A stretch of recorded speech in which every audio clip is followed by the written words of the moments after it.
അല്ലാഹു സുബ്ഹാനഹു വ തആലയുടെ വിധി വിലക്കുകൾ ജീവിതത്തിന്റെ മുഴുമേഖലകളിലും കൃത്യമായി പാലിക്കണം. ചിട്ടയാർന്ന രീതിയിൽ ജീവിതം മുന്നോട്ട് കൊണ്ടുപോകണം എന്ന് എല്ലാ ആളുകളെയും വളരെ ഗൗരവമായ ഭാഷയിൽ ഓർമ്മപ്പെടുത്തുന്നു, വസിയത്ത് ചെയ്യുന്നു. അല്ലാഹു സുബ്ഹാനഹു വ തആലയുടെ നിരവധി സൃഷ്ടികൾ, അതിലേറെ സവിശേഷതയുള്ള സൃഷ്ടിയാണ് മനുഷ്യൻ. ഇത് പ്രാഥമികമായ നമ്മുടെ അറിവാണ്. മനുഷ്യന് ഒട്ടേറെ സവിശേഷതകളും കഴിവുകളും ഒക്കെ ഉണ്ടെങ്കിലും ചില മേഖലകളിൽ അവൻ വളരെ നിസ്സഹായനും ദുർബലനുമാണ്. അവനേക്കാൾ കഴിവും ശേഷിയുമുള്ള ഇതര സൃഷ്ടികൾ ഉണ്ട്. മനുഷ്യനേക്കാൾ കാഴ്ചയുള്ള, മനുഷ്യനേക്കാൾ ആരോഗ്യമുള്ള, മനുഷ്യരെക്കാൾ കേൾവി ശക്തിയുള്ള ധാരാളം സൃഷ്ടികളുണ്ട്. മനുഷ്യൻ ഈ പറയപ്പെട്ട വിഷയങ്ങളിലെല്ലാം പല ജീവികളുടെയും പിറകിലാണ്. അവന് ജീവിക്കണമെങ്കിൽ പരസഹായം ആവശ്യമാണ്. അവൻ കഴിക്കുന്ന ആഹാരം, എത്രയോ തൊഴിലാളികൾ അധ്വാനിച്ചതിന്റെ ഫലമാണ് അവൻ കഴിക്കുന്ന ആഹാരം. അവന്റെ പാർപ്പിടവും അവന്റെ ചികിത്സയും അവന്റെ വിദ്യാഭ്യാസം തുടങ്ങി നമ്മൾ ഓരോ മേഖലകൾ പരിശോധിച്ചാലും അവൻ ഒട്ടേറെ ദുർബലതയും മനുഷ്യരെ, ഇതര സഹജീവികളെ ആശ്രയിക്കാതെ അവന് ജീവിക്കാൻ സാധ്യമല്ല. മനുഷ്യർ ഒന്നടങ്കം കൈകോർത്താലും പലപ്പോഴും അവന്റെ ലക്ഷ്യങ്ങൾ നേടാൻ സാധിക്കാത്തവയുമുണ്ട്. അത്യാധുനിക സൗകര്യമുള്ള ഹോസ്പിറ്റലുകളിൽ സമർത്ഥരായ, വിദഗ്ധരായ വിശുദ്ധന്മാരുടെ മേൽനോട്ടത്തിലും നിരീക്ഷണത്തിലുമാണ് രോഗിയെങ്കിലും റബ്ബിന്റെ വിധിയും തീരുമാനവുമില്ല എങ്കിൽ ഈ സൗകര്യങ്ങളോ ഉപകരണങ്ങളോ മരുന്നുകളോ ഒരു ഫലവും ചെയ്യില്ല. റസൂലുള്ളാഹി സ്വല്ലല്ലാഹു അലൈഹി വസല്ലം ഈ ഒരു ബോധം നമ്മുടെ മനസ്സിൽ സജീവമായും ഉണ്ടാകണമെന്ന് വിവിധ ശൈലികളിലൂടെ സ്വഹാബികളിലെ ചെറിയ കുട്ടികളെപ്പോലും റസൂലുള്ളാഹി സ്വല്ലല്ലാഹു അലൈഹി വസല്ലം പഠിപ്പിച്ചിട്ടുണ്ട്. ലവിജിതമായത്തിൽ ഉമ്മ അലാ അൻ യൻഫഊക മാ യൻഫഊക ഇല്ലാ മാ കതബല്ലാഹു ലക. ഉമ്മത്ത് ഒന്നടങ്കം കൈകോർത്ത് നിനക്കൊരു ഉപകാരം ചെയ്യാൻ തീരുമാനിച്ചാലും റബ്ബിന്റെ തീരുമാനമില്ലെങ്കിൽ അത് സാധ്യമല്ല, നടക്കില്ല. അതിന്റെ മറുവശവും റസൂലുള്ളാഹി പറഞ്ഞു, ഉമ്മത്തൊന്നടങ്കം സംഘടിച്ച് നിനക്ക് എന്തെങ്കിലും ഒരു ഉപദ്രവവും വരുത്താൻ തീരുമാനിച്ചാൽ റബ്ബിന്റെ തീരുമാനത്തിൽ അതില്ലേ, ആ ഒരു ഉപദ്രവവും നിനക്ക് വരുത്താൻ ഒരാൾക്കും സാധ്യമല്ല എന്നതിന്റെ മറുവശവും റസൂലുള്ളാഹി സ്വല്ലല്ലാഹു അലൈഹി വസല്ലമ പഠിപ്പിച്ചിട്ടുണ്ട്. ഞാൻ ഇത്രയും സൂചിപ്പിച്ചത് മനുഷ്യന് ഒട്ടേറെ കഴിവുകളും ശേഷിയും ഒക്കെ ഉണ്ടെങ്കിൽ പോലും അവൻ മറ്റൊരു വശത്തിലൂടെ നോക്കുമ്പോൾ അവൻ അതീവ ദുർബലനാണ്. വിശുദ്ധ ഖുർആൻ തന്നെ അത് നമ്മെ ബോധ്യപ്പെടുത്തിയിട്ടുണ്ട്. ഖുലിഖൽ ഇൻസാനു ദഈഫ, മനുഷ്യൻ ദുർബലനായിട്ടാണ് സൃഷ്ടിക്കപ്പെട്ടിരിക്കുന്നത് എന്ന് വിശുദ്ധ ഖുർആൻ തന്നെ ഓർമ്മപ്പെടുത്തുന്നുണ്ട്. ഈ ദുർബലാവസ്ഥ അവനുണ്ടെങ്കിൽ പോലും അവന് ഈ ദുർബലമായ ഈ സൃഷ്ടിപ്പിലാണ് അവൻ വളർത്തപ്പെടുന്നതെങ്കിൽ പോലും അവന്റെ ആവശ്യങ്ങൾ നിറവേറ്റുവാനും നിർവഹിക്കുവാനും അവന്റെ മുന്നിൽ അല്ലാഹു സുബ്ഹാനഹു വ തആല അവന്റെ ഏതേത് പ്രശ്നങ്ങൾക്കും പരിഹാരം കണ്ടെത്താനുള്ള അപാരമായ ഒരു ശക്തി, അനുഗ്രഹം അല്ലാഹു സുബ്ഹാനഹു വ തആല നമുക്ക് നൽകിയിട്ടുണ്ട്. മറ്റൊന്നുമല്ല, അത് പ്രാർത്ഥനയാണ്. പ്രാർത്ഥനയോളം ശക്തിയുള്ള ഒരു ആയുധം വേറെ ഇല്ല എന്ന് തന്നെ പറയാം. പ്രാർത്ഥിച്ചിട്ട് അതിന്റെ സിദ്ധി, അതിന്റെ ഫലം ലഭിച്ചിട്ടുള്ള യഥേഷ്ടം സംഭവങ്ങൾ വിശുദ്ധ ഖുർആൻ, റസൂലുള്ളാഹി സ്വല്ലല്ലാഹു അലൈഹി വസല്ലമയുടെ തിരുചര്യ, സ്വഹാബത്തിന്റെ ചരിതങ്ങൾ, പൂർവകാല പണ്ഡിതന്മാരുടെയും സലഫുസ് സാലിഹ്യങ്ങളുടെയും നീണ്ടുകിടക്കുന്ന ചരിത്രങ്ങളിൽ അതുമായി ബന്ധപ്പെട്ട യഥേഷ്ടം ഉദാഹരണങ്ങൾ നമുക്ക് കാണാൻ സാധിക്കുന്നതാണ്. രോഗം കൊണ്ട് കഷ്ടപ്പെട്ടവർ, റബ്ബിനോട് പ്രാർത്ഥിച്ചപ്പോൾ രോഗശമനം ലഭിച്ചവർ, വിവാഹം കഴിഞ്ഞ് പതിറ്റാണ്ടുകൾ കഴിഞ്ഞിട്ടും ഒരു സന്താനത്തെ ലഭിക്കുവാനുള്ള സൗഭാഗ്യം ലഭിക്കാതെ പോയവർ, പ്രാർത്ഥിച്ചിട്ട് അല്ലാഹു തആല അവിടെ ആഗ്രഹങ്ങൾ നേടിക്കൊടുത്ത സംഭവങ്ങൾ വിശുദ്ധ ഖുർആൻ ഓർമ്മപ്പെടുത്തുന്നുണ്ട്. അതിനടിസ്ഥാനപരമായി നമ്മിൽ ഉണ്ടാകേണ്ടുന്ന ഒരു കാര്യം ഞാൻ ആദ്യം സൂചിപ്പിച്ച നമ്മൾ ദുർബലരാണ് എന്ന സജീവമായ ബോധം നമ്മുടെ മനസ്സിൽ ഉണ്ടാക്കലാണ്. എന്തിനേറെ ഒരു ദിവസം പലതവണയായി ഞാൻ ദുർബലനാണ് എന്ന ബോധം നമ്മുടെ മനസ്സിൽ ഉളവാക്കാൻ പറ്റിയ പ്രാർത്ഥനകൾ നമ്മുടെ പ്രാർത്ഥനയുടെ നിത്യജീവിതത്തിന്റെ ഭാഗമായി നബി സല്ലല്ലാഹു അലൈഹി വസല്ലമ പഠിപ്പിച്ചിട്ടുണ്ട്. രാവിലെയും വൈകുന്നേരവും ഒക്കെ നിർവഹിക്കേണ്ടുന്ന പ്രാർത്ഥനകളെ നമുക്ക് കാണാം. യാ ഹയ്യു യാ ഖയ്യൂം ബിറഹ്മതിക അസ്തഗീസ് അസ്ലിഹ് ലി ശൈനി കുല്ല വലാ തകിൽനി ഇലാ നഫ്സി തുർഫത ഐൻ എന്ന് നിരന്തരം വിശ്വാസി രാവിലെ പ്രാർത്ഥിക്കണം. 3 തവണ അവനത് പ്രാർത്ഥിക്കണമെന്ന് റസൂലുള്ളാഹി സ്വല്ലല്ലാഹു അലൈഹി വസല്ലമ പഠിപ്പിച്ചിട്ടുണ്ട്. എന്നെന്നും ജീവിച്ചിരിക്കുന്നവനായ അല്ലാഹുവേ, സ്വയം നിലനിൽക്കുകയും മറ്റുള്ളവർക്ക് നിലനിൽപ്പ് നൽകുകയും ചെയ്യുന്ന അല്ലാഹുവേ, നിന്റെ റഹ്മത്ത് അതിനെ മുൻനിർത്തിയതാ നിന്നോട് ഞാൻ സഹായം തേടുന്നു. എനിക്ക് വേണ്ടത് അസ്ലഹി ശൈനി കുല്ല, എന്റെ മുഴുവൻ കാര്യങ്ങളും നീ എനിക്ക് നന്നാക്കി തരണം. വലാ തകിൽനി ഇലാ നഫ്സി തുർഫത ഐൻ, എന്റെ കണ്ണ് ഒന്ന് ഇമവെട്ടുന്ന നേരം പോലും എന്റെ കാര്യം എന്നെ ഏൽപ്പിക്കരുതേ എന്ന് പ്രാർത്ഥിക്കണമെന്നാണ്. ഒരു വിശ്വാസി അവന്റെ ജീവിതം ആരംഭിക്കുന്ന ഓരോ ദിവസത്തിന്റെയും പ്രഭാതത്തിൽ അവൻ പ്രാർത്ഥിക്കേണ്ടുന്ന പ്രാർത്ഥനയായി റസൂലുള്ളാഹി പറഞ്ഞതാണ്, എന്റെ കാര്യം നീ തന്നെ ഏറ്റെടുക്കണം, എന്റെ കാര്യം എന്നെ ഏൽപ്പിക്കരുതേ എന്ന് പറഞ്ഞാൽ ഞാൻ അത്രയും ദുർബലനാണ്, എന്റെ കാര്യം കൊണ്ടു നടക്കാനുള്ള ശേഷിയോ ശക്തിയോ എനിക്കില്ല, അത് നീ തന്നെ ഏറ്റെടുക്കണം എന്ന് പറയുന്നതിലൂടെ നമ്മുടെ ദുർബലാവസ്ഥ നമ്മൾ സമ്മതിക്കുകയാണ്.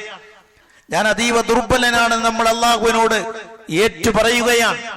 ആ ഒരു ബോധം സജീവമായും ഉണ്ടാകണമെന്ന് വിശുദ്ധ ഖുർആൻ ഓർമ്മപ്പെടുത്തുന്നുണ്ട്.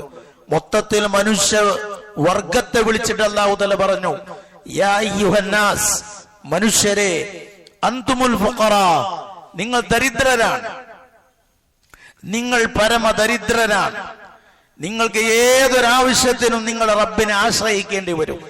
അൻതുമുൽ ഫുഖറാഉ ഇലല്ലാഹ്, നിങ്ങൾ അല്ലാഹുവിലേക്ക് ആവശ്യമുള്ളവരാണ്, ദരിദ്രരാണ് നിങ്ങൾ. അതുകൊണ്ട് ആ ഒരു ബോധം സജീവമായി മനസ്സിൽ ഊട്ടിയുറപ്പിച്ച് നിരന്തരമായി ഈ ഒരു ബോധത്തോടുകൂടെ നിങ്ങളുടെ പ്രാർത്ഥനകൾ അവനിലേക്ക് ഉയരണം. വല്ലാഹു ഹുവൽ ഗനിയുൽ ഹമീദ്, അല്ലാഹു തആല ധന്യനാണ്, അവന് നിങ്ങളുടെ സഹായം ആവശ്യമില്ല. നിങ്ങളുടെ സഹായം അഥവാ സൃഷ്ടികളുടെ യാതൊരുവിധ സഹായം ആവശ്യമില്ലാത്ത വിധം അല്ലാഹു ധന്യനാണ്, അവൻ നിരാശ്രയനാണ്, അവൻ സുത്യർഹനാണ്. നിങ്ങൾക്കാണ് അവൻ ആവശ്യമുള്ളത്. അതുകൊണ്ട് നിങ്ങൾ അവനെ പ്രാർത്ഥിച്ചു കൊണ്ടിരിക്കണം. പ്രാർത്ഥന നമ്മുടെ ജീവിതത്തിൽ കുറഞ്ഞു പോയാൽ, അത് ഇല്ലാതെ പോയാൽ അല്ലാഹു തആല നമ്മളെ ഗൗനിക്കുകയേയില്ല. നിങ്ങൾ അല്ലാഹു തആല അവഗണിക്കുമെന്ന് വിശുദ്ധ ഖുർആൻ പറഞ്ഞിട്ടുണ്ട്.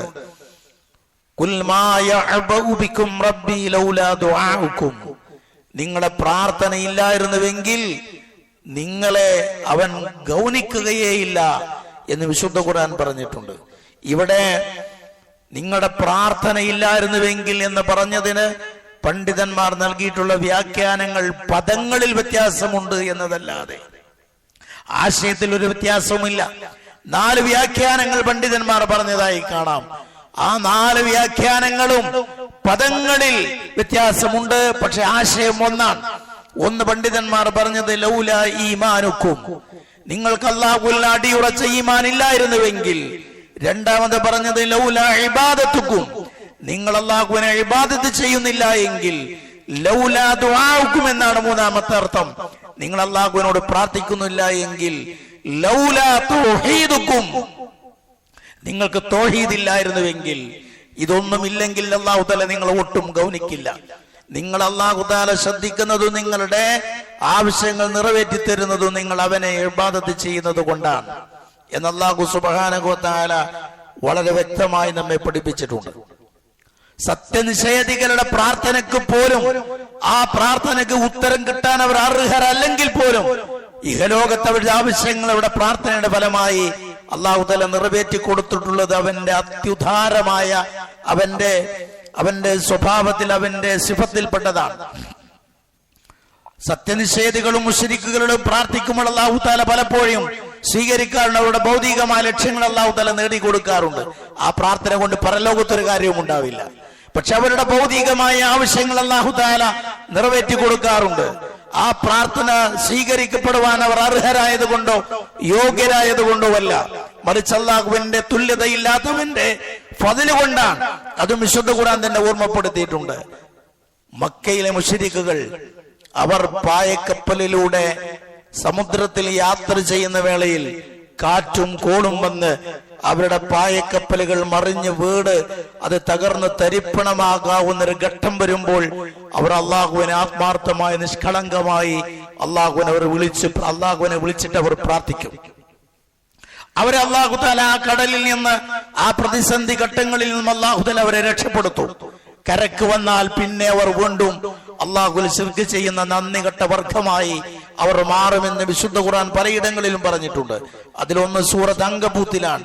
അവിടെ അല്ലാഹു തആല പറഞ്ഞത് ഫൈദാ റഖബൂ ഫിൽ ഫുൽക് ദഅല്ലാഹു മുഖ്ലിസീന ലഹുദ്ദീൻ, അവർ കപ്പലുകളിൽ സഞ്ചരിക്കുന്ന വേളയിൽ അവർ അല്ലാഹുവിനെ പ്രതിസന്ധി ഘട്ടങ്ങളിൽ ആത്മാർത്ഥമായി അല്ലാഹുവിനെ വിളിച്ച് പ്രാർത്ഥിക്കും. അവനെ മാത്രം വിളിച്ച് പ്രാർത്ഥിക്കും. ഫലമ്മാ നജ്ജാഹും മിനൽ ബർരി ഇദാ ഹും യുശ്രികൂൻ, കരയിലേക്ക് അവർ അല്ലാഹു തആല രക്ഷപ്പെടുത്തിയാൽ വീണ്ടും അവർ അല്ലാഹുവിൽ പങ്കുചേർക്കും. ഇങ്ങനെ പ്രതിസന്ധി ഘട്ടങ്ങളിൽ മാത്രം അല്ലാഹുവിനെ വിളിച്ച് പ്രാർത്ഥിക്കുന്ന സ്വഭാവമാണ് മക്കയിലെ മുശ്രിക്കുകൾക്കുണ്ടായിരുന്നത്. നമ്മുടെ അവസ്ഥ അതാകരുത്. പലപ്പോഴും നമ്മുടെ ഖൗമിന്റെ അവസ്ഥകൾ പരിശോധിച്ചാൽ അല്ലാഹുവിനോട് നമ്മൾ എപ്പോഴാണ് അധികവും പ്രാർത്ഥിക്കാറുള്ളത്? എന്തെങ്കിലും വിഷമവും പ്രയാസവും ഉണ്ടാകുന്ന ഘട്ടങ്ങളിൽ മാത്രം അല്ലാഹുവിനോട് പ്രാർത്ഥിക്കും. പക്ഷേ വിഷമഘട്ടങ്ങളിലുള്ള പ്രാർത്ഥന അല്ലാഹു തആല സ്വീകരിക്കണമെങ്കിലുള്ള ഓരോ നിബന്ധനയായി പലപ്പോഴും അല്ലാഹുവിന്റെ റസൂൽ നമ്മെ പഠിപ്പിച്ചിട്ടുള്ളത്, നിങ്ങൾ പ്രതിസന്ധി ഘട്ടങ്ങളിൽ മാത്രമല്ല അല്ലാഹുവിനോട് പ്രാർത്ഥിക്കേണ്ടത്, യാതൊരു ബുദ്ധിമുട്ടും പ്രയാസമില്ലാത്ത വേളയിലും ധാരാളമായി നിങ്ങൾ അല്ലാഹുവിനോട് പ്രാർത്ഥിക്കണം. കാരണം പ്രാർത്ഥന എന്ന് പറയുന്നത് അതൊരു വലിയ ഇബാദത്താണ്. അതിനെന്തായിരുന്നാലും ഗുണമുണ്ടാകും. ഒരിക്കലും പ്രാർത്ഥന വെറുതെയാവില്ല. ചിലപ്പോൾ തൽക്ഷണം മറുപടി കിട്ടും. ചിലപ്പോൾ നമ്മൾ മരിച്ചൊക്കെ കഴിഞ്ഞതിന് ശേഷമായിരിക്കും നമ്മുടെ പ്രാർത്ഥനയുടെ ഫലം കാണുക. മഹാനായ മൂസാ നബി അലൈഹിസ്സലാമിന്റെ ചരിത്രം വിശുദ്ധ ഖുർആൻ പറയുന്നുണ്ട്. മൂസാ നബി അലൈഹിസ്സലാം ബനൂ ഇസ്രായേലിലെയും കിബ്തികളിലെയും രണ്ടാളുകൾ ശണ്ട കൂടുന്നത് കണ്ടപ്പോ കിബ്തിയെ മുഷ്ടി ചുരുട്ടി ഒരു ഇടി കൊടുത്ത് ആ കിബ്തി മരിച്ചു വീണ പശ്ചാത്തലത്തിൽ മഹാനായ മൂസാ നബി അലൈഹിസ്സലാം മദീനയിലേക്ക് അവിടുന്ന് നാട് വിട്ടുപോയി. നാട് വിട്ടു ചെന്ന് മദീനയിൽ അദ്ദേഹം ഒരു ആളുകൾ തങ്ങളുടെ മൃഗങ്ങൾക്കൊക്കെ വെള്ളം കോരുന്ന ഒരിടത്ത് എത്തിയപ്പോ കുറെ ആളുകൾ വെള്ളം കോരുന്നു. 2 സ്ത്രീകൾ ഇങ്ങനെ മാറി നിൽക്കുന്നു. അവർക്ക് വേണ്ടി അദ്ദേഹം വെള്ളം കോരിക്കൊടുത്ത് ആ ഒരു വേളയിൽ കുറച്ച് കഴിഞ്ഞപ്പോ ആ സ്ത്രീകളിൽപ്പെട്ട ഒരാൾ വന്നിട്ട് പറഞ്ഞു, ഞങ്ങളുടെ പിതാവ് നിങ്ങൾ ചെയ്തു തന്ന ഈ സഹായത്തിന് പ്രത്യുപകാരം ചെയ്യാൻ നിങ്ങൾ ക്ഷണിക്കുന്നുണ്ട്. മൂസാ നബി അലൈഹി സ്വലാം അവിടെ ചെല്ലുന്നു. ആ വ്യക്തി, ആ മഹാൻ, അവരെ ആ 2 പെൺമക്കളിലെ ഒരാളെ മൂസാ നബിക്ക് വിവാഹം ചെയ്തു കൊടുക്കുന്നു. ഞാൻ ചുരുക്കി പറഞ്ഞതാണ്. സൂറത്ത് ഖസസിൽ നമുക്കത് കാണാൻ പറ്റും. ആ വേളയിൽ മൂസാ നബി അലൈഹി സ്വലാമിന്റെ ഒരു പ്രാർത്ഥനയുണ്ട്. മൂസാ നബി അലൈഹി സ്വലാം പറഞ്ഞു, ഖാല റബ്ബി ഇന്നി ലിമാ അൻസൽതു ഇലയ്യ മിൻ ഖൈരിൻ ഫഖീർ. നീ എന്തൊരു ഖൈറ് എനിക്ക് നൽകുന്നുവെങ്കിലും ഞാൻ അതിനേറെ ആവശ്യക്കാരനാണ്. ഇവിടെ മൂസാ നബി അലൈഹി സ്വലാമിന്റെ പ്രാർത്ഥന അല്ലാഹു സുബ്ഹാനഹു വ തആല ഉടനെ സ്വീകരിച്ചതിന്റെ അടയാളമാണ് പിന്നെ നമ്മൾ കാണുന്നത്. മൂസാ നബി ആ നാട്ടിൽ വിദേശിയാണ്. അദ്ദേഹം ഈജിപ്ഷ്യനാണ്. മദിയനിൽ അദ്ദേഹം വിദേശിയാണ്. ആരുമില്ല. ദിവസങ്ങളായിട്ടുണ്ട് അദ്ദേഹം ഭക്ഷണം കഴിച്ചിട്ട്. ഈ ഒരു പ്രാർത്ഥനയുടെ ഫലമായി അല്ലാഹു തആല അത് കബൂൽ ചെയ്തിട്ട് അദ്ദേഹത്തിന് ആ നാട്ടിൽ കുടുംബമുണ്ടായി. ഒരു ഭാര്യയെ കിട്ടി, ഭക്ഷണം കിട്ടി, ജോലി കിട്ടി. ഈ മഹാന്റെ ആടുകളെ മേയ്ക്കുക എന്ന ജോലി കിട്ടുന്നു. വിവാഹം ചെയ്യുന്നു. അദ്ദേഹത്തിന് പാർപ്പിടം കിട്ടുന്നു. പ്രാർത്ഥിച്ചതിന്റെ ഫലം ഉടനെ അദ്ദേഹത്തിന് അനുഭവിക്കാൻ സാധിക്കും. നോക്കൂ നിങ്ങൾ, ഇങ്ങനെ പ്രാർത്ഥിച്ചാൽ അല്ലാഹു സുബ്ഹാനഹു വ തആല അതിന്റെ ഗുണം, അതിന്റെ പ്രതിഫലം ഒരുപക്ഷെ തൽക്ഷണം നൽകും.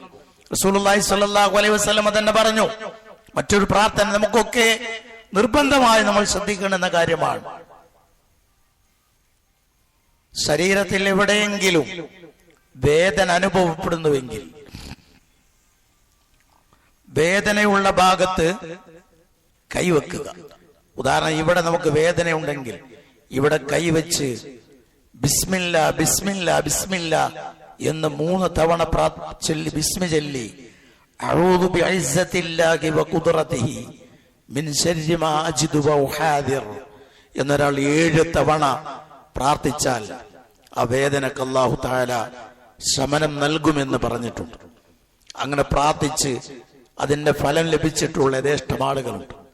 അല്ലാഹുവേ, നിന്റെ ഇസ്സത്ത്, നിന്റെ പ്രതാപം, നിന്റെ ഖുദ്റത്ത് എന്നീ പറയുന്ന 2 വിശേഷണങ്ങൾ മുന്നിൽ വെച്ച് ഞാൻ അനുഭവിക്കുന്ന ഈ പ്രയാസത്തിൽ നിന്ന് നിന്നോട് ഞാൻ കാവൽ ചോദിക്കുന്നു, രക്ഷ ചോദിക്കുന്നു എന്നതാണ് ആ പ്രാർത്ഥനയുടെ ആശയം. അങ്ങനെ ഒരാൾ ചെയ്താൽ അതിന്റെ നേട്ടം അവന് കിട്ടുക തന്നെ ചെയ്യും എന്ന് നബി സല്ലല്ലാഹു അലൈഹി വസല്ലമ പറഞ്ഞിട്ടുണ്ട്. പക്ഷേ പ്രാർത്ഥിക്കുമ്പോഴൊക്കെ അത് സ്വീകരിക്കണമെങ്കിലുള്ള പല നിബന്ധനകളിൽ ഒരു നിബന്ധനയായി റസൂലുള്ളാഹി സ്വല്ലല്ലാഹു അലൈഹി വസല്ലമ പറഞ്ഞിട്ടുള്ളത് ഉത്തരം കിട്ടുമെന്ന ദൃഢവിശ്വാസത്തോടു കൂടെ വേണം പ്രാർത്ഥിക്കാൻ. അതതിന്റെ നിബന്ധനയാണ്. യഖീനോടുകൂടെ ഉത്തരം കിട്ടുമെന്ന ദൃഢവിശ്വാസത്തോടുകൂടെ നിങ്ങളതങ്ങ് പ്രാർത്ഥിച്ചു കഴിഞ്ഞാൽ അതിന് ഫലമുണ്ടാകും. വഅലമു അന്നല്ലാഹ ലാ യസ്തജീബു ദുആഅൻ മിൻ ഖൽബിൻ ഗാഫിലിൻ ലാഹിൻ. അശ്രദ്ധമായ മനസ്സിൽ നിന്ന് വരുന്ന പ്രാർത്ഥനക്ക് അല്ലാഹു തആല ഉത്തരം നൽകുന്നതല്ല. സജീവ ശ്രദ്ധയോടെ ദൃഢവിശ്വാസത്തോടുകൂടെ അള്ളാഹുവിനോട് നിങ്ങൾ തേടിയാൽ അല്ലാഹു സുബ്ഹാനഹു വ തആല ആ പ്രാർത്ഥനക്ക് ഉത്തരം നൽകുക തന്നെ ചെയ്യും. മഹാനായ അയ്യൂബ് നബി അലൈഹിസ്സലാമിന്റെ ചരിത്രത്തിൽ നമുക്കത് കാണാം. നീണ്ട 18 വർഷക്കാലം അയ്യൂബ് നബി അലൈഹിസ്സലാം പ്രയാസങ്ങൾ അനുഭവിച്ചു. അതിന്റെ മക്കളൊക്കെ മരിച്ചുപോയി. വലിയ സമ്പന്നനായിരുന്നു, സമ്പത്തും നഷ്ടപ്പെട്ടു പോയി. അദ്ദേഹം അള്ളാഹുവിനോട് പ്രാർത്ഥിച്ചു. ആ പ്രാർത്ഥിച്ചതിന്റെ ഫലമായി പിന്നീട് അല്ലാഹു തആല അദ്ദേഹത്തിന് വേറെ ധാരാളം മക്കളെ നൽകി, സമ്പത്ത് നൽകി. സമ്പത്ത് നൽകിയ ഒരു രൂപം നബി സല്ലല്ലാഹു അലൈഹി വസല്ലമ പറഞ്ഞു തന്നിട്ടുണ്ട്. വെട്ടുകിളികളെ പോലെ ആകാശത്ത് നിന്ന് വെട്ടുകിളികളുടെ രൂപത്തിലുള്ള സ്വർണങ്ങൾ അല്ലാഹു തആല ആകാശത്ത് നിന്ന് വീഴ്ത്തിക്കൊടുത്തു എന്ന് ഇമാം ബുഖാരി മുസ്ലിമും റിവായത്ത് ചെയ്യുന്ന ഹദീസിൽ കാണാം. നഷ്ടപ്പെട്ടു പോയ സമ്പത്തുകളൊക്കെ അല്ലാഹു തആല അദ്ദേഹത്തിന് തിരിച്ചു കൊടുക്കുന്നു.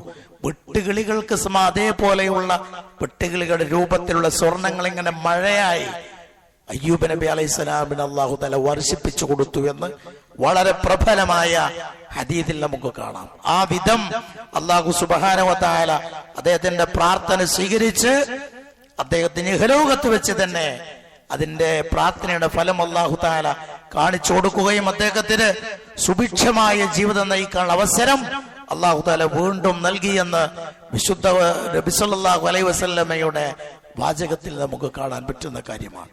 യഥേഷ്ടം ഇങ്ങനെയുള്ള എത്രയോ സംഭവങ്ങൾ നമുക്ക് റസൂലുള്ളാഹി സ്വല്ലല്ലാഹു അലൈഹി വസല്ലമയുടെ ജീവിതത്തിൽ കാണാം. നബിയുടെ ജീവിതത്തിൽ, സ്വഹാബത്തിന്റെ ജീവിതത്തിൽ, പൂർവകാല പണ്ഡിതന്മാരുടെയും അമ്പിയാക്കളുടെയും ഒക്കെ ജീവിതത്തിൽ ഇതുമായി ബന്ധപ്പെട്ട പല പരാമർശങ്ങളും കാണാൻ പറ്റും. നമുക്കൊക്കെ പല ആവശ്യങ്ങളുമുണ്ട്. ഈ ആവശ്യങ്ങളൊക്കെ മനമുരുകി നമ്മൾ പ്രാർത്ഥനക്ക് ഉത്തരം കിട്ടുമെന്ന ദൃഢവിശ്വാസത്തോടുകൂടെ പ്രാർത്ഥിച്ചാൽ അതൊരിക്കലും നിഷ്ഫലമായി പോകില്ല. അതിന് ഫലമുണ്ടാകുക തന്നെ ചെയ്യും എന്ന കാര്യത്തിൽ ഒരു തർക്കവുമില്ല. നബി സല്ലല്ലാഹു അലൈഹി വസല്ലം പ്രത്യേകം പറഞ്ഞു, നിങ്ങൾ അല്ലാഹുവിനോട് ഏറ്റവും അടുക്കുന്ന സന്ദർഭം സുജൂദാണ്. സുജൂദിൽ കിടന്നിട്ട് നിങ്ങൾ അങ്ങ് പ്രാർത്ഥിച്ചാൽ അല്ലാഹു കബൂൽ ചെയ്യും. അഖറബു മാ യകൂനുൽ അബ്ദു മിർ റബ്ബി വഹുവ സാജിദ്. ഒരടിമ തന്റെ റബ്ബിനോട് ഏറ്റവും അടുക്കുന്ന സന്ദർഭം എന്ന് പറയുന്നത് സുജൂദാണ്. ആ സുജൂദിൽ കിടന്ന് നിങ്ങൾ അല്ലാഹുവിനോട് അങ്ങ് തേടി നോക്ക്.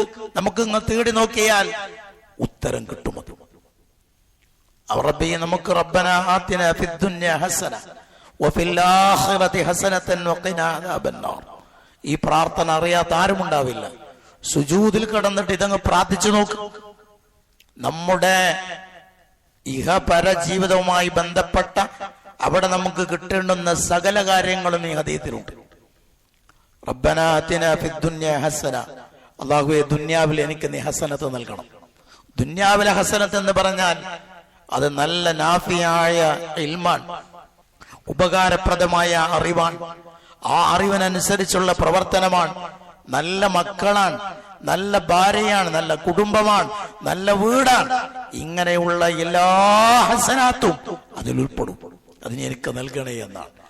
ആഖിറത്തിലെ ഹസനത്ത് എന്ന് പറഞ്ഞാൽ അത് ബർസഖ് മുതൽക്ക് തുടങ്ങും. ആഖിറത്തിലെ ഹസനത്ത് അല്ല, മരണവേള മുതൽക്ക് തന്നെ തുടങ്ങും. ഷഹാദത്ത് ചൊല്ലി മരിക്കാൻ കഴിയണം. ഖബറിൽ ചോദ്യങ്ങൾക്ക് ഉത്തരം പറയാൻ കഴിയണം. ഗ്രന്ഥം നൽകുമ്പോൾ വലത് കൈയിൽ കിട്ടണം. സിറാത്ത് മിന്നൽ വേഗതയിൽ കടന്ന് സ്വർഗം പ്രാപിക്കണം എന്ന് തുടങ്ങിയ എല്ലാ കാര്യങ്ങളും ആഖിറത്തിലെ ഹസനത്ത് എന്ന് പറഞ്ഞതിൽ ഉൾപ്പെടും. നരകശിക്ഷയിൽ നിന്ന് കാത്തുരക്ഷിക്കുകയും വേണം എന്നാണ് പിന്നെ പറയുന്നത്. ഒറ്റ വരിയേ പ്രാർത്ഥനയുള്ളൂ. ആ പ്രാർത്ഥനയിൽ നമ്മുടെ സകലമാന ആവശ്യങ്ങളും ഉൾക്കൊണ്ടിട്ടുണ്ട്. അത് നമ്മൾ മനമുരുകി അങ്ങ് പ്രാർത്ഥിച്ച അല്ലാഹു സ്വീകരിക്കും. രാത്രിയുടെ അവസാനത്തെ 1/3 കഴിഞ്ഞാൽ അല്ലാഹു സുബ്ഹാനഹു വ തആല പറയും, എന്നോട് പ്രാർത്ഥിച്ചോളൂ, ഞാൻ ഉത്തരം നൽകാം. പ്രാർത്ഥിക്കാൻ തയ്യാറുള്ളവരാരുണ്ട്? ചോദിച്ചോളൂ, തരാം. പാപമോചനത്തിന് അർത്ഥിച്ചോളൂ, നിങ്ങളെ പാപം പുറത്തു തരാം. ഇത് പറയാത്ത ഒരു രാവും കടന്നു പോകുന്നില്ല. എല്ലാ ദിവസവും ഇങ്ങനെ ഒരു സംഭവം ഈ ലോകത്ത് നടക്കുന്നുണ്ട്. എല്ലാ രാത്രിയുടെയും അവസാനത്തെ 1/3 അല്ലാഹു തആല പറയുന്നു, എന്റെ അടിമകളെ, നിങ്ങൾക്ക് എന്താവശ്യമുണ്ടെങ്കിലും എന്നോട് ചോദിക്കൂ, ഞാൻ നൽകാം. നിങ്ങൾക്കുടെ പാപം പൊറുക്കണമോ, ഞാൻ പുറത്തു തരാം. നിങ്ങൾ അഭയം തേടിക്കോളൂ, നിങ്ങൾക്ക് അഭയം നൽകാം എന്ന് പറയാതെ ഒരു രാവ് ഇവിടെ കഴിഞ്ഞു പോകുന്നില്ല. ആ അവസരം നമ്മൾ ഉപയോഗപ്പെടുത്തുക. അങ്ങനെ അള്ളാഹുവിനോട് നിരന്തരമായി ചോദിക്കുന്ന ആളുകളെ അള്ളാഹുവിന് അങ്ങേയറ്റം ഇഷ്ടമാണ്. മനുഷ്യരുടെ എതിരാണ്. മനുഷ്യരോട് നമ്മൾ ഒരു കാര്യം തന്നെ പലതവണ ചോദിച്ചാൽ അവർക്ക് ദേഷ്യം വരും. അള്ളാഹു അങ്ങനെയല്ല. അള്ളാഹുവിന് ദേഷ്യമുള്ളത് അവനോട് ചോദിക്കാത്തവരോടാണ്. അള്ളാഹു സുബ്ഹാനഹു വ തആല ഇദാ ലം യസ്അലില്ലാഹ യഗ്ളബ് അലൈഹി, നമ്മൾ അള്ളാഹുവിനോട് ചോദിക്കുന്നില്ലയോ, അള്ളാഹുവിന് നമ്മോട് ദേഷ്യമായിരിക്കും. എത്ര കണ്ട് നമ്മൾ അള്ളാഹുവിനോട് ചോദിക്കുന്നുവോ അത്ര കണ്ട് അവന് നമ്മോട് ഇഷ്ടമായിരിക്കും എന്ന് നബി സല്ലല്ലാഹു അലൈഹി വസല്ലമ വളരെ കൃത്യമായി നമ്മെ പഠിപ്പിച്ചിട്ടുണ്ട്. പ്രാർത്ഥനയ്ക്ക് ഉത്തരം കിട്ടുന്ന ഒരുപാട് സന്ദർഭങ്ങളുണ്ട്. പ്രത്യേകിച്ച് വെള്ളിയാഴ്ച ദിവസം ഒരു പ്രത്യേക സമയമുണ്ട്. ആ സമയത്ത് നിങ്ങൾ പ്രാർത്ഥിച്ചു കഴിഞ്ഞാൽ നിങ്ങൾ ആ ചോദിക്കുന്ന കാര്യം അല്ലാഹു തആല നൽകുമെന്ന് റസൂൽ പറഞ്ഞിട്ടുണ്ട്. പക്ഷേ വെള്ളിയാഴ്ച നമ്മൾ പൂർണ്ണമായും ഇബാദത്തിൽ ശ്രദ്ധ കേന്ദ്രീകരിക്കാൻ ആ സമയം ഏതാണ് എന്ന് നിർണയിച്ച് പറഞ്ഞു തന്നിട്ടില്ല. ലൈലത്തുൽ ഖദർ പോലെയാണ്. അത് ഇന്ന ദിവസം ഇന്ന സമയമാണ് എന്ന് പറഞ്ഞു തരാത്തതുപോലെ വെള്ളിയാഴ്ചയിലെ പ്രത്യേകമായ ചുരുങ്ങിയ സമയം ഇപ്പോഴാണെന്ന് പറഞ്ഞു തന്നിട്ടില്ല. അതുകൊണ്ട് തന്നെ സലഫു സാലിഹീങ്ങൾ, സച്ചരിതരായ നമ്മുടെ മുൻഗാമികൾ വെള്ളിയാഴ്ചയിൽ അവർ പ്രാർത്ഥന നിരതരായിരിക്കും. പ്രത്യേകിച്ച് അസ്ർ നമസ്കാരം മുതൽ കഴിഞ്ഞ മഗ്രിബ് വരെയുമുള്ള സമയങ്ങളിൽ ധാരാളം ആളുകൾ, സലഫുകൾ, അവർ ആരോടും സംസാരിക്കാതെ പ്രാർത്ഥനകളിൽ മുഴുകാറുണ്ടായിരുന്നു.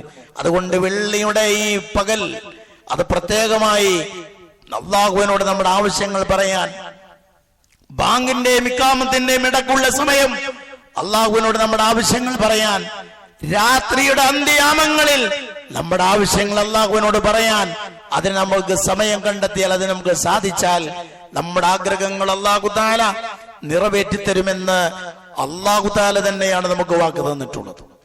അത് ഞാൻ സ്വീകരിക്കുമെന്ന് അല്ലാഹു തന്നെയാണ് പറഞ്ഞിട്ടുള്ളത്. സ്വീകരിക്കുമെന്ന് മാത്രമല്ല, അവന് നിങ്ങൾ അങ്ങേറ്റം ഇഷ്ടപ്പെടുമെന്ന് പറഞ്ഞിട്ടുള്ളത് അല്ലാഹുവാണ്.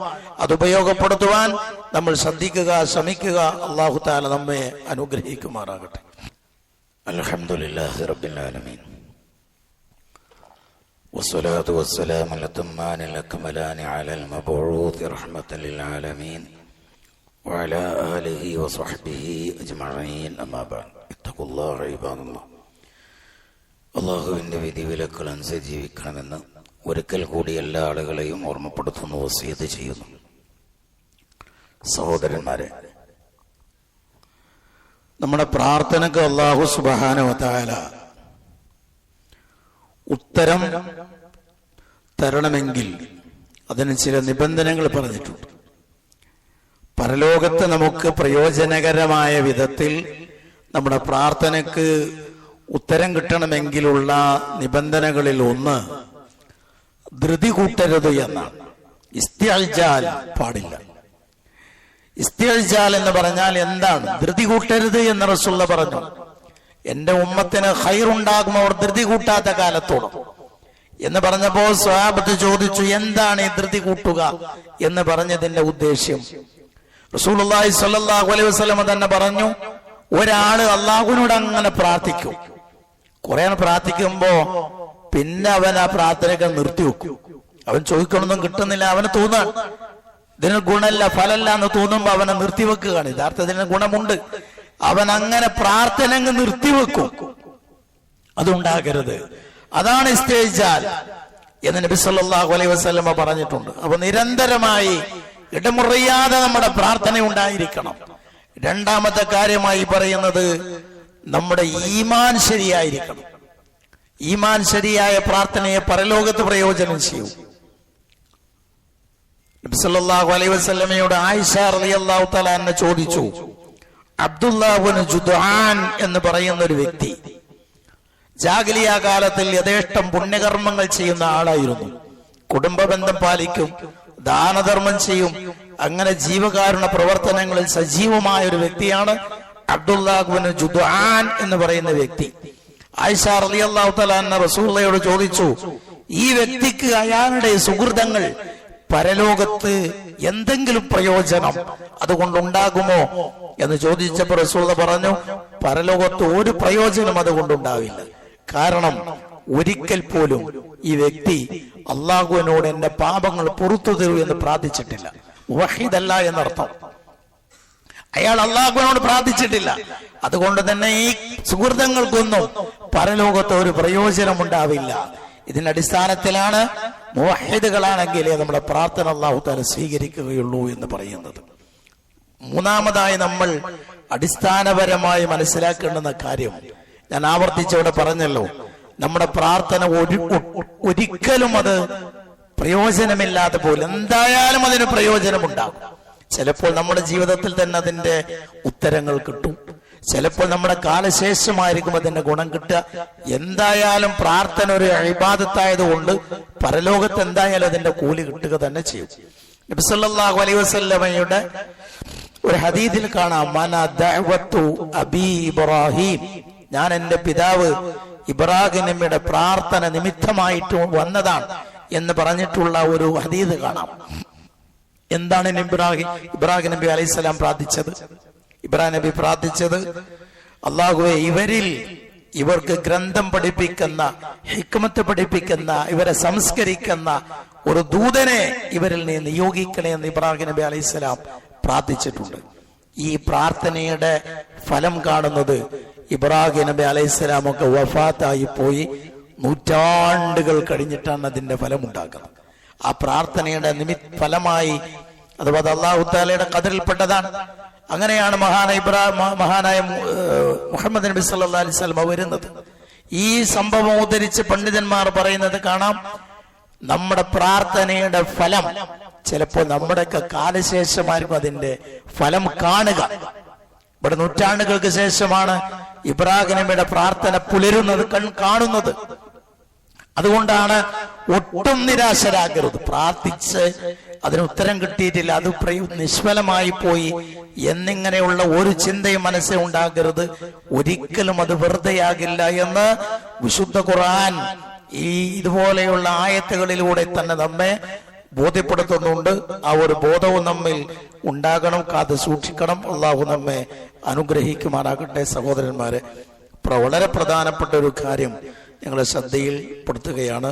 ഈ അടുത്ത മാസം ഒക്ടോബർ 10, 11, 12 തീയതികളിൽ നമ്മുടെ വിദ്യാർത്ഥികൾക്കായി വർഷങ്ങളായി വ്യവസ്ഥാപിതമായി നടന്നു വരുന്ന പ്രോഫ്കോൺ എന്ന് പറയുന്ന ഒരു വിദ്യാർത്ഥി സമ്മേളനത്തെ സംബന്ധിച്ചും സംരംഭത്തെ സംബന്ധിച്ചും ഒക്കെ നിങ്ങൾ കേട്ടിട്ടുണ്ടാകും. നിരവധി വിദ്യാർത്ഥികൾക്ക് ദിശാബോധം ലഭിച്ചിട്ടുള്ള പലപ്പോഴും ക്യാമ്പസുകൾ അതിന്ന് ലിബറലിസം, നിരീശ്വരത്വം തുടങ്ങിയ ധാർമ്മികതയുടെ സർവ്വസീമകളും ലംഘിക്കുന്ന ഒരു മേഖലയായ രംഗമായി മാറിയിട്ടുള്ള ക്യാമ്പസുകൾ, നമ്മുടെ മക്കൾ പഠിക്കുന്ന ക്യാമ്പസുകൾ, അവർ നമ്മുടെ മക്കളെയും റാഞ്ചിയെടുക്കാനും അവരെ മതാർമികതയുടെ പടുകുഴിയിൽ വീഴ്ത്തുവാനുമുള്ള ശൃംഖല, അതിനുള്ള ശ്രമങ്ങൾ നടക്കുന്ന ഒരു സാഹചര്യവും കാലഘട്ടത്തിലുമാണ് നമ്മൾ ജീവിക്കുന്നത്. നമ്മുടെ മക്കൾ അതിൽ അകപ്പെട്ടു പോകാതിരിക്കാനുള്ള ഏക പരിഹാരം എന്ന് പറയുന്നത് അവർക്ക് ധാർമ്മികമായ മതപരമായ ബോധം നൽകുക എന്നതാണ്. ആ ഒരു ബോധം ഉണ്ടാകാൻ തികച്ചും ഉപകരിക്കുന്ന നല്ല ഒരു സംരംഭമാണിത്. ഇതിൽ നമ്മുടെ മക്കൾ, നമ്മുടെ വിദ്യാർത്ഥികളായ നമ്മുടെ മക്കളുടെ സാന്നിധ്യം ഉണ്ടാകണമെന്ന് നമ്മൾ ഉറപ്പുവരുത്തുക. അല്ലാഹു സുബ്ഹാനഹു വ തആല അവന്റെ ദീൻ കൃത്യമായ ജീവിതത്തിൽ പാലിച്ച് മുത്തഖികളും മുഖ്ലിസുകളുമായി ജീവിച്ച് മുന്നോട്ട് പോകുവാനും അങ്ങനെ തന്നെ കണ്ണടക്കുവാനുമുള്ള സൗഭാഗ്യം അല്ലാഹു തആല നമുക്ക് ഏവർക്കും പ്രദാനം ചെയ്യുമാറാകട്ടെ.